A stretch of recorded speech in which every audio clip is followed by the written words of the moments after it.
see us, please do comment into the chat box. It's helpful for us to get feedback, especially as we're working out all the kinks in our show. But Vince, you were talking about specifically how to get into tech. Yeah. Or I guess it's just I think I had pitched you like this huge question about how you fix like the disparities between like Black and white attendance within the tech field in general. Because I feel like a lot of the articles that I've been seeing, or a lot of the trends I've been seeing, is that coding and technology in general is going to be the new blue collar job. Like that, everybody's going to have to know how to code, at least in some form or fashion. You don't have to know how to, do like Swift or, like be a master in C++, but just knowing baseline. But what do you think? I mean, yes. So I think almost every field you go into, there's going to be an element of tech, and it's just going to get heavier and heavier as we just develop as a society. And especially in politics, man, I think honestly, the reason why my business is successful and the reason why it's able to grow is because we're always able to do something that no one else in the room can do. Yeah. No one else, right? And it's very rare that you're gonna find people. You're gonna find a diverse group of people who have like an acumen for politics, right? And who know how to sort a list from the voter file, right? And who know how to code an email properly, who know how to, just put a website up. Like it just doesn't expert at MailChimp. but yeah, you're right. Yeah, get me in any kind of coding situation. But yeah, you're right. That is a super like valuable and niche skill, especially with the customization that I feel like you need to stand out as a candidate. Yeah, and every and it's honestly, it's very easy for everybody to look world class up and down the ballot because the information is free, right? It's just that we don't have enough talent coming into the field, and to fix that, honestly, like STEM has to be at least for Black kids, like STEM has to be a practical choice. You know what I mean? You mean by that? Can you expand? So when I was growing up, like my mom was a teacher, right? Like it was a practical choice to go get a union job, right? Work for the city. You're gonna have a pension. I know where I'm gonna live. I know what my taxes are gonna look like every year, right? But the practicality of like my life going into computers too came from the fact that I had access to it my whole life. It was a daily part of my life, and you know what I mean. So there was always like this understanding of it. I mean, it wasn't scary. Yeah, it wasn't scary, and it's not weird that most of the time we pick a profession that our parents or grandparents did. Right? Like it's because you had access to that. You got to see it, right? So even before you went and was formally trained in it, you had some like level of like mastery or like understanding of it already. I feel like there's also like a almost like a stigma behind it, or I guess a stereotype. When you ask people what does a coder look like, they're gonna give you some names. They're gonna be like, oh yeah, Mark Zuckerberg, or they're gonna or people just like in Silicon Valley, but they won't necessarily think, oh well, what could be like coding centrals like Detroit, maybe, or stuff like that. Just trying to integrate those kind of programs in. Do you think that has to be something that, or do you think it's going to be something that happens organically, or do you think that classes like coding should be like in high schools, for instance, especially in high schools in like lower income neighborhoods? Absolutely. I mean, we're figuring it out slowly. We have to. The hard part is that it does take a level of hardware. Right. And the hardware every year is getting cheaper and cheaper. Right. There's things you can do on an iPad today that you were not able to do 10 years ago when it came out. Yeah. Right. And it's half the cost. Something on the moon with an iPad. It's crazy. Yeah, right. You know what I mean? So we're getting there. And as far as like it working for Black kids, there's never been a better time to be Black in America. Regardless of all the stuff I remember us talking about that. That's interesting. Yeah. Could you talk about that a little bit about what's it like to be Black right now in your field when all of the national, at least headlines, have some line of like Black Lives Matter or trying to center Black voices, even if it's a corporate motion. But there's a lot of people right now that want to hear Black stories and Black voices. What's that like for you being a business owner in that sphere where you're like, I got my perspective and I got this business. Let me tell you. I mean, I'll tell you, like, as of right now, especially in Democratic politics, if I knock on the door, they're gonna let me in the room at least. And a lot of that weight is just carried on the color of my skin for sure. But is also like this like hyper awareness that like we need to make sure we include as many voices as possible, right? Of all different backgrounds. And as of right now, I'm still rare showing up to the door. I don't think that's gonna be the case. I feel you on that. Yeah. It's definitely not gonna be the case in 15 to 20 years. But as of right now, like in politics and understanding tech, being able to like bring that to the court, like I'm rare. So I'm getting a lot of access.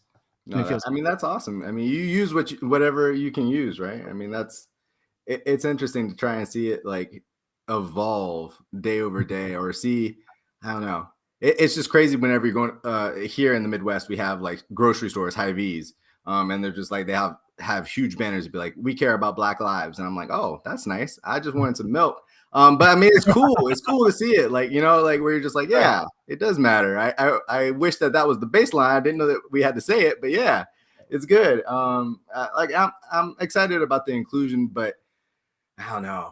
It comes with a certain level of like, not cynicism, but skepticism almost, of being like, do you care, or is it like trendy right now, or but regardless, I think using the moment that we're in to try and bring as many people that have been living in poverty generation over generation into tech and into like STEM in general. I mean, that's what we have to do. We have to seize the moment of any given time. So I'll say this. I'm very much okay with it being the flavor of the month right now. Because it's only going to heal all of us, right? Like we have to normalize like race relations in all levels of society. So right now we're going to highlight like Black Lives Matter. Like that's cool, right? Like and going forward, we need to make sure that we still remain inclusive of everybody though. But it's nothing wrong with being with shining a spotlight on something. With that said, like there's this problem that I run into, at least professionally, is that there is just this infinite battlefield almost. There's so many different problems or challenges that the Black community in particular like needs, we need to address, not only just socially but politically, just structurally. A lot of changes with you working in politics and in tech, and you being this pioneer almost in your field. How do you pick and choose your battles? Like, what makes you go into a project and be like, oh yeah, this is it? Or do you work with your partners on that, or what does that look like? So everything is a team. So I do work with my partners on it. But anything we want to do, or any project, any campaign we want to work on, anything we want to do, we tend to filter it, our logic, through like the serenity prayer, right? Like there are going to be things that we can't change, that we're just not going to have access to. And they're going to be things that we can crush, and we absolutely find those things that we can crush and we go after them. And the things that we can't change, we hold them, because next year or the year after, like we're going to be able to get in there and we're going to be able to do our thing. So and it's a huge battlefield. I think what we were talking about was a few days ago, and this is a spoiler for anybody who's watching right now, but one of the things that Vince and I were talking about was this fear I think some people have, where they get into like a political space where they get really good at what they're doing, and then they're like gatekeeping almost. They're like, I just don't want to tell anybody about this skill that like I have, not realizing that like everybody can eat. Like there is a lot of opportunity, and quite honestly, like there has to be an inclusion and an intentional, like in a focus on trying to bring everybody into the sphere, because otherwise you end up doing really well on like the top of the ballot, and then you get like county supervisors or even congressional races that have no bench, or like they have no people who have been doing this for a while, or you get people who are burned out because they're trying to learn more, or they're trying to get into the field further, and then they just feel like, maybe this isn't for me, not realizing that really, like, I feel like it takes a community, which brings me to my other question of, did you have any mentors like navigating you through this space, or was it kind of like you were trying to pull mentors from other fields and be like, yeah, this, at least I find some motivation in this, or what did that look like for you? So some people were very kind along the way, Yeah. and just would hook us up with opportunities for us to just get ourselves out there. But for the most part, there's no training manual. There's No, there isn't. there's No. no training. It's like I if I knew the things that I knew now, 10 years ago, it would have took me a quarter of the time to get to where I needed to go, because I did not It hurts. know It hurts. this. Yeah. Yeah. And so Yeah. I honestly can't say that I really had a mentor or someone to help me like lay the path. I Mhm. just had to like walk blindly, like me and my partners. That's it was just we just keep shooting.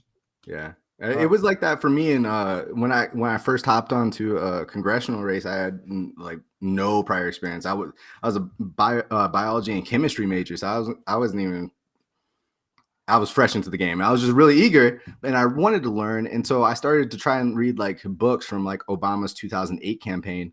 And it was helpful in the context of being like, I was reading it like in an academic Oh, portion and in a conceptual portion, but that doesn't teach you how to run a phone bank, no. or it doesn't teach you like about like the voting structure or about voter suppression and how that impacts each race. And Mhm. it definitely didn't teach me about like the digital sphere. I was still trying to learn the stuff that I probably should have learned in like geography in high school, but like things that are just like, here's how you vote, or here's the voting by mail period that you can actually impact or hit up, and here's what happens if that shrinks. All this different, just the logistics of politics, and it's constantly changing. Like in Iowa, we have a voter suppression bill going through the legislation, but there's Yep. there's so much to it. But I digress before I get off on too much of a thing about that. I had a couple last few questions for you. But with you kind of being this pioneer, this like tip of the spear into this industry and into politics a lot, there's going to be people who are looking to you and being like, hey, can I just like watch, or they're just going to be like watching your streams or watching, I hear you have something new coming up, watching and just trying to glean off. That's what I try to do with a lot of other people in my spaces, be like, oh, well, this is a really cool thing you're doing. How can I like take that and like remix it a little bit and then like integrate it into what I'm doing? Do you feel like you're that for, well, I will say you are like that, because I have definitely looked at things on Title Fight and be like, oh yeah, that's really cool. But how would you react to people like inevitably coming to you and be like, hey, I really looked up to you about, X, or I really learned a lot from Y. Like Lou, that was a lot of my experience with him as well. Yo, well, I'm all for it. I mean, Mhm, in order to grow politics as a business, right, mhm, and make this something that people can do for their entire lives, right, be mhm, sustainable, not get burnt out after one cycle and then have to go figure out a real job or whatever. mhm, We have to come together, a community. We have to share, and we have to build infrastructure so that this can be a real career for people. So mhm, if anyone ever has questions on like how to do something, like what's my process, what's like how does my business work, mhm, when we help them set up their business, right? How do you enter politics as a mhm, consultant or anything? Absolutely. Yeah, I'm here for it. mhm. You know, I bet there'd it's be a lot of awesome politicians that like are in like desperate areas of the country right now, but they yes. know every neighbor that's around them. Yo, this business, it's a $1 billion market cap, Mhm, right? There's everybody can eat, and we can definitely, and we need to like make this a real institutional business, because we need to grow talent over years, right? We mhm. can't lose talent every cycle, Yeah. right? And Yeah, and then it's such a revolving door. right? And then depending on what, like, the number of elections that cycle, like talent just drains up from the bottom. Mhm. You know what I Yeah, mean? If you have presidential and Senate races and a bunch of gubernatorial races going on, cool. Like, mhm. where's all the talent for the state houses, Yeah, right? and we have Like, elections like in 2021 this year that are coming up, and special elections that are coming up, and some of the most talented organizers I know are out there just still struggling to find like a home right now. mhm, And so, and I feel like there are so many skills that should be in this like private as well as campaign like marketplace, like there's as many companies that can benefit from having a community organized around their team as a campaign. And especially with you and your tech experience, I feel like that kind of cross through of being like, oh yeah, I'm a small business and I don't know how to use Facebook. But if they did, or if they had somebody who knew the community like that, I think that there has to be those bridges built. But those kind of ideas can't even be formed if you have people who are just constantly dropping out of the sphere and aren't able to find steady, because then they just go into fields that are more stable and that do supply a different income, and your life changes. But what advice, kind of just getting into the surface level of it, what advice would you have for somebody who's watching this right now? We have a pretty wide audience of people now that are starting to watch. Shout out to all the HBCUs that are watching in right now. What advice would you give to somebody who's in college right now? They're going through and they're interested in doing what you do. How would you just basically just get started? Just basically. So I'd say this: a lot of people who go into politics, come out of school with just a political science degree, and that's awesome. I think understanding the history of political science, right, like of politics, being able to speak to that is great. But you have to have like a hard skill. Come out with a hard skill, right? Well, could you expand on that? Right. So if it come out knowing how to use Adobe Suite, right? Yeah. Right. How do you use Photoshop like a pro? How do you use Illustrator like a pro? Like, go to school for political science and have a graphic design minor, or have a data science minor, right? Or a computer science minor. All those things that everybody frowned upon while you're going through school. Then all of a sudden, like we need it. We need it. And honestly, like, we have tons of comms in politics. We do not have enough data science people. We do not have enough coders, right? And just if you're wondering, is it going to be equitable for you? A data science person easily makes $100K a year. Oh yeah, because you can't do anything else. Like, especially with elections being the way they are right now, everybody's wondering, like, okay, how can we do targeting? How can we do micro targeting? What does all this data mean now that we have it? Yeah, right. But as of right now, it's hard to find those people who are also going to have like some political acumen, right? Because they know what to look for in those data sets. So if you come out of college knowing that, man, like, you're gonna have a great future. No, that's true. And then before we were coming on the show, like right as it was in the loading screen, you were talking about you have something coming up. Would you like to talk about that? Yeah. Or are you gonna keep it on the wrap? No. I'll let everybody know. So my business, me and my partner, we're gonna start a podcast called The Business of Politics. We're pretty much business is called Title Fight, right? Yes. Yeah, okay. Called Title Fight. And we're just going to interview, past candidates, people who have worked at like senior levels of campaigns, to actually talk about like what it is they did behind the scenes, right? What does the logistics of politics look like, right? You just spent $50 million on a Senate race. What did you buy? Right? Yeah, it's a lot of money. Yeah. What does that look like? Because it's an amazing thing, man. A political campaign is a startup that is going to have a fail date. Right? Yeah, that's an interesting way of saying it. Yeah, I've heard it called a startup, but yeah, you're right. Yeah. It is. It's a startup. That's literally what it is. Like, you bring on people slowly, and then all of a sudden you have like this hyper growth. And you're just like, you're spending tons of cash trying to get like users, right? If this was like an app, you're trying to get like all your users on board as fast as you can, because you have like a target date that you need a certain amount of like users or voters, right? And on that day is gonna fail. But either you come out as an elected or not. So that's I'm definitely gonna be checking y'all's page. I think I see Lou actually in the comments. So if he wants to put your website in there, our tech support's just down a little bit right now. But where can people find you? Like, if they want to follow you, want to hear more from you? Absolutely. So you can email me anytime, Vince@wearetitlefight.com. And my Twitter is @Vincent Collis. That's awesome. Well, I appreciate you being here and talking about your profession.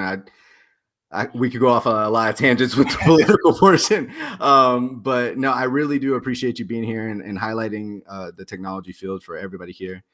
For those of you who are watching at home, if you liked what you saw this episode, minus the technical issues that we had, that's exactly why we need you to be a sponsor of this show. So if you or if someone you know or a business owner is interested in sponsoring programs just like this in Black in STEM, please do email me, cody@marchforscience.com, and I'll put this into the comments later, or just message us on Facebook about sponsoring. We'll send you a media kit so that you can see how many people are tuning in. But also if you have future ideas for shows, so different people you want interviewed right here for Black in STEM, we're not always going to be able to avoid all the technical difficulties, but it'd be really awesome to have as much feedback as possible. And then Lou's in the comments. Yep, perfect. Commented down. All right, Lou holding it down. Always. That's perfect. All right, thank you again so much for being here, Vince. And I will talk to you. I'll talk to y'all soon.